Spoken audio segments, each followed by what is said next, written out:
That was sad. Nobody clapped for me a second time. Just a little bit. Everybody liked Karen's slides so much. Those were very pretty slides. I have serious slide envy. Before I begin, I just wanted to say on behalf of all the speakers today, the people behind the scenes who have organized things, the voices that have broken through and asked questions, the tireless work done by everyone, I think deserves a round of applause. This has been a great day. I also wanted to see if, oh man, it's not up on my screen anymore. I wanted to see if Pocholo Gonzalez is in the room. Someone picked up my Twitter handle here and tweeted that I am their idol. Sir, you are my idol too, wherever you are. That gets less claps than the background people, that's good. Okay, so I'm going to provide just a few more remarks about innovation. The first set of topics that I discussed was some thoughts about what might be trends that shape the future, what you would look for to see in businesses that would be tomorrow's disruptors. What I want to do now is to talk about how actually to innovate. I want to do this by giving you some best practices and telling you a case study or two of innovation in action. First, let me tell you that as good as the background support has been today, there was one small mistake. If you listen to the introduction of me about an hour and a half ago, I was introduced as the co-founder of my company, Innosight. I am not the co-founder of my company. When I first learned about Innosight, I was a student at the Harvard Business School. I was sitting in 2000, October of 2000, in a classroom, being taught a class by Clayton Christensen, legendary business thinker who I mentioned before. This was the first and only time the case study pictured here was ever taught. Innosight, Architects of Disruption. This described the company that Christensen co-founded with my still colleague Mark Johnson back in 2000. This described a company that bears no resemblance to the company that exists today. Today, Innosight is a global management consulting company. We've got about 100 people across the United States, Europe, and Singapore, where I have been based since 2010, with a venture capital arm in Singapore as well. This case study described a software company. This is the first website for Innosight pictured here.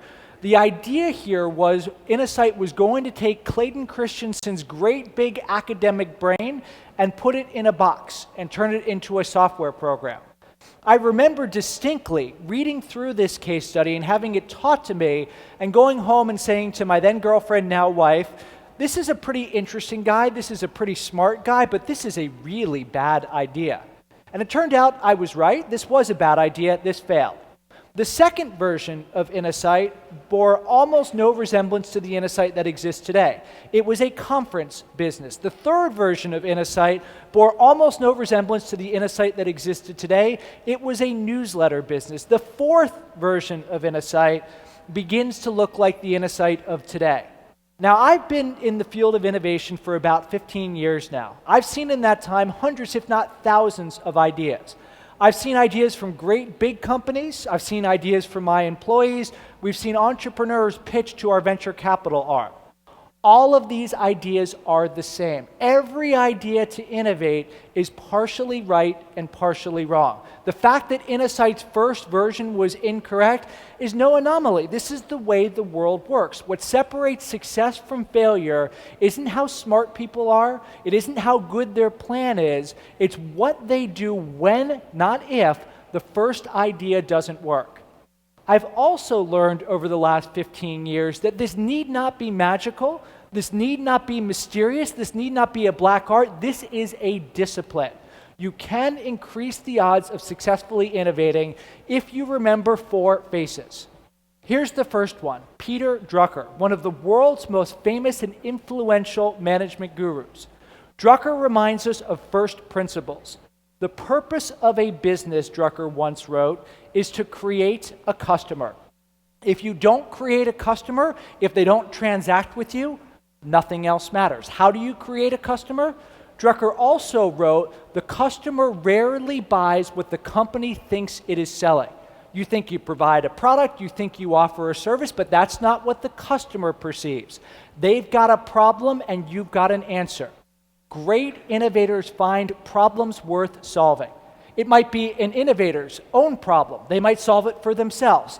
It might be that the innovator invests the time to deeply understand the target customer so they empathize with them and can anticipate what the customer can't actually articulate. Whatever it is, innovators invest the time to work on the right problems.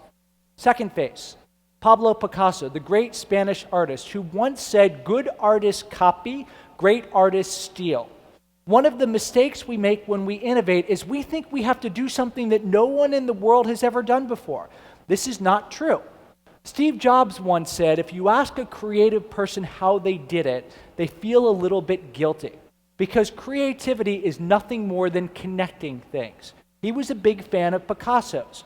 What great innovators do is put themselves in the place where innovation magic always happens, the intersections.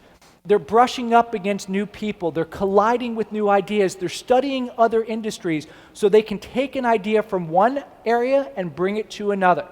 The truth is, someone in the world has probably stared down the problem you're facing. Maybe not in your company, maybe not in your country, maybe not in your category, but they're out there. Find that inspiration, borrow it brilliantly, and adapt it to your circumstance. Then you have to remember the third phase, who will guide us from how we go from the spark that starts the innovation process to actually innovating. How do we define innovation? Simple definition, 5 words. Something different that creates value. Something is intentionally vague. This isn't just technology. There are lots of ways to innovate. Different as opposed to better or a breakthrough, because sometimes the things that create value take complicated things and make them simple, take expensive things and make them affordable. The last 2 words, creation of value, are by far the most important because they separate innovation from its precursors, invention, creativity.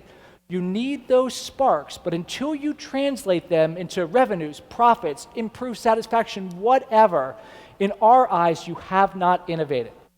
If I asked you all to close your eyes and imagine a symbol that showcased innovation, I'm willing to bet you would all think of a light bulb. If I asked you who invented the light bulb, you would say this guy, Thomas Edison. He didn't really. Lots of people invented the underlying technology behind the light bulb. We don't actually remember Edison because he was a great inventor. He was more than 2,000 patents to his name. We remember him because he was a world-class innovator, obsessed with creating value. The world's first electrical generating facility was owned by the Edison Electric Company, operating in Lower Manhattan. He didn't invent the technology, he pioneered a way to provide people with electricity.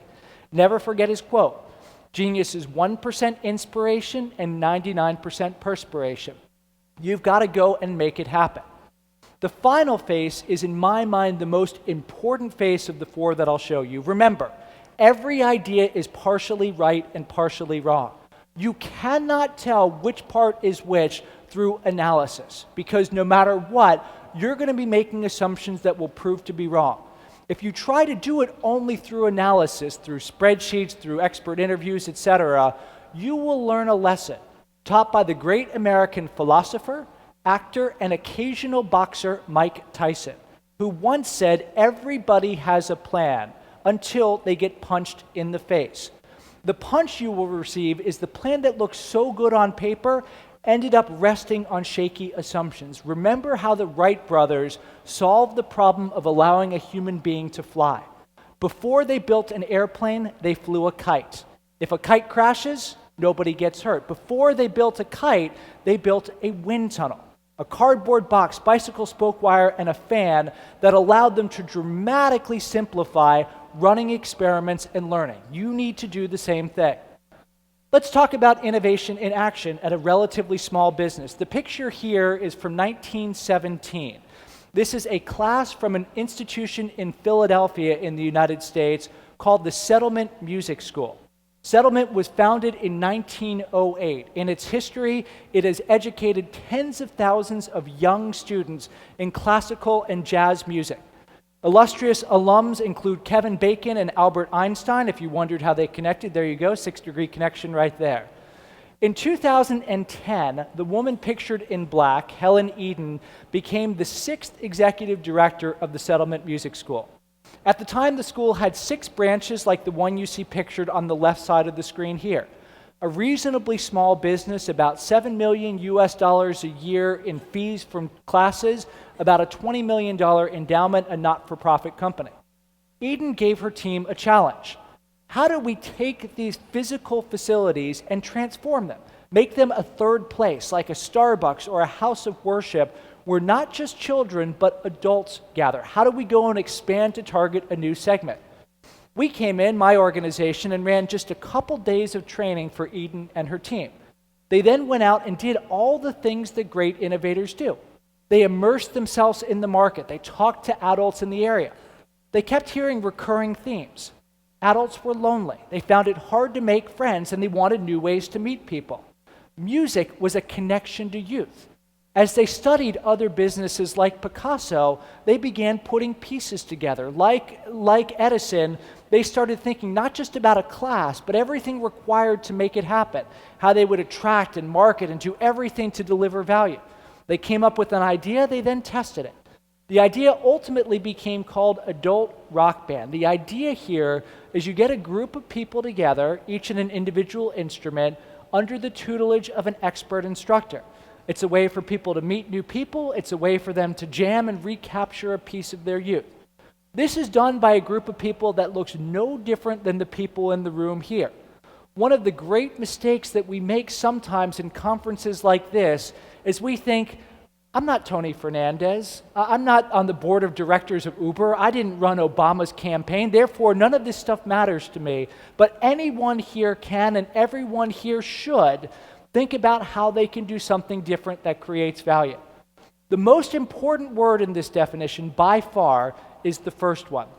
You can't do something different that creates value unless you go and do something.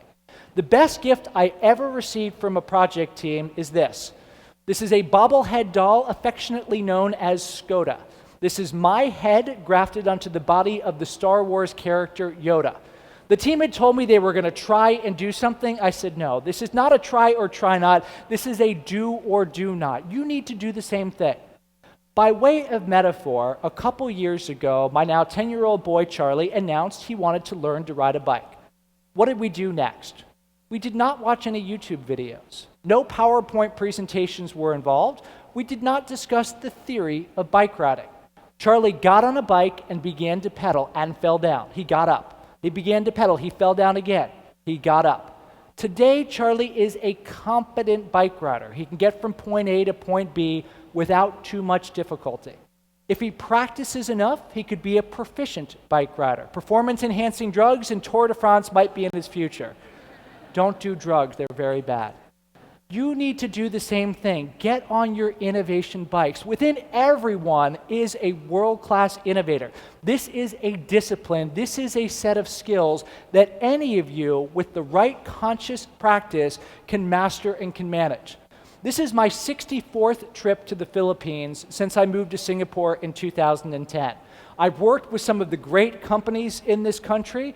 I've seen some of the startups in this country as well. I know the potential in this market is astonishingly high. I know you all are capable of doing so much.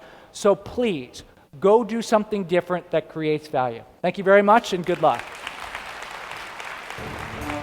Thank you, Mr. Anthony.